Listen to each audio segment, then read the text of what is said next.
रतन टाटा की कहानी सच्ची में इंस्पायरिंग है। 1936 में जन्मे उनकी अर्ली लाइफ प्रिविलेज और चैलेंजेस दोनों से भरी थी। टाटा परिवार में पले बढ़े उन्होंने बिजनेस की पावर देखी, लोगों की मदद करने की, लेकिन जिंदगी हमेशा आसान नहीं थी। रतन जी के पेरेंट्स अलग हो गए थे जब वो छोटे थे। उनको और उनके ब्रदर को उनकी दादी ने पाला, एक स्ट्रांग महिला जिन्होंने उन्हें इंपॉर्टेंट वैल्यूज सिखाई। टाटा परिवार में एजुकेशन को बहुत महत्व दिया जाता था। रतन जी ने प्रेस्टिजियस इंस्टीट्यूशंस जैसे कैथेड्रल और जॉन कॉनन स्कूल मुंबई में और बाद में कॉर्नेल यूनिवर्सिटी अमेरिका में पढ़ाई की। वो इंडिया वापस आए अपना नाम बनाने के लिए तैयार। उन्होंने टाटा स्टील में सबसे नीचे से शुरुआत की, बिल्कुल किसी और एम्प्लॉई की तरह। इससे उन्हें जमीन से जुड़े रहना और मेहनत की वैल्यू समझ आई, एक लेसन जो उन्होंने अपने पूरे करियर में साथ रखा। 1911 में रतन टाटा ने टाटा ग्रुप की कमान संभाली। इंडिया में बहुत चेंज का टाइम था, इकोनॉमी खुल रही थी। रतन टाटा का विजन था टाटा ग्रुप को ग्लोबल प्लेयर बनाना।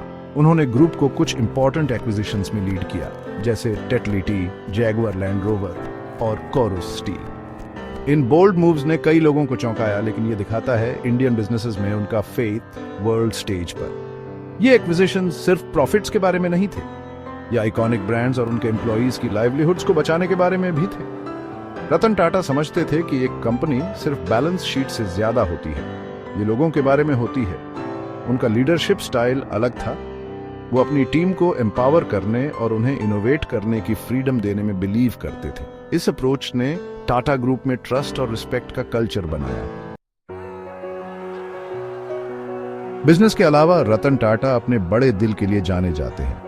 वो स्ट्रांगली बिलीव करते हैं समाज को वापस देने में। उनकी लीडरशिप में टाटा ग्रुप ने हेल्थ केयर, एजुकेशन और गरीबी कम करने जैसे एरियाज में अपने फिलैंथ्रोपिक वर्क को एक्सपैंड किया।